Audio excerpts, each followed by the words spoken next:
Sabi nila, nung panahon namin wala namang ganyan. Pero bakit ganito kabigat sa gitay?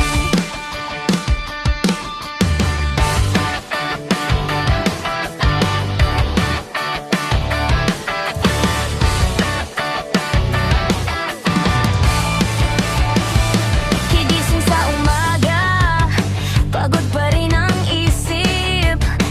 Kahit 8 oras tulog, parang kulang sa pahinga at init. Sa salamin may taong hindi ko kilala. Ngumiti man sa labas, sa loob ko wasak na.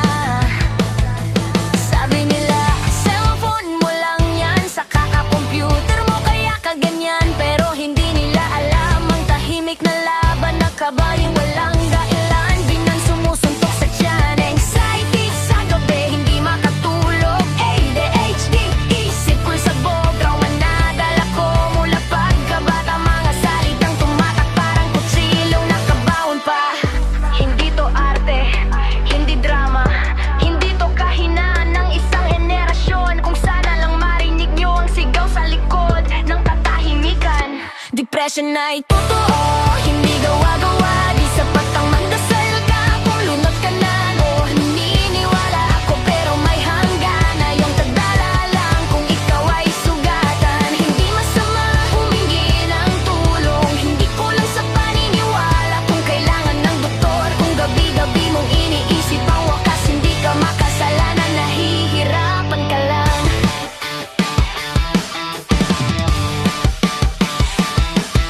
Mag-Jesus ka lang, mawawala yan. Mas kulang ka lang sa dasal, anak. Pero paano kung nagdadasal naman habang nanginginig, habang umiiyak?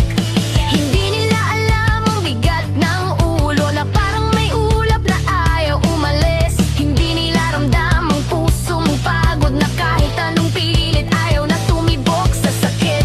Sa simbahan ako lumuhod, pero sa therapy ako natutong bumangon. Hindi kalaban ang siyensya at paniniwala, pareho silang ilaw sa madilim na kwarto. Hindi to kaatehan, hindi katamaran, hindi to wala ka lang ginagawa. May sugat na hindi nakikita, pero dumudugo pa rin sa loob.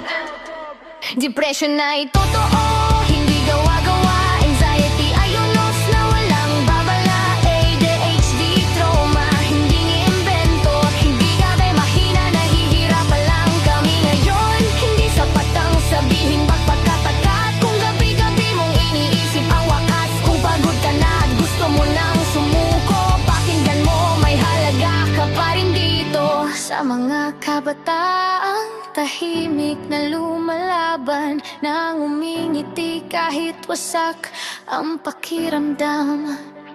Hindi ka nag-isa, hindi ka baliw.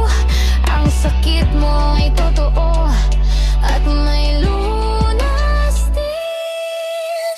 Sa matatanda, sana'y makinig. Hindi lahat ng hindi nyo naranasan ay hindi totoo. Iba ang panahon, iba ang sugat, pero panahon iba yung gustong gumaling. Depression ay totoo at hindi kasalanan. Ang humingi ng tulong ay hindi kahinaan. Pwedeng may faith at may therapy rin. Pwedeng may dasal at may gamot din. Kung ikaw ay nasa gilid ng dilim at pakiramdam mo tapos na ang lahat, humawak ka muna, huminga ka lang. Ang di mo kailangang lumaban mag-isa.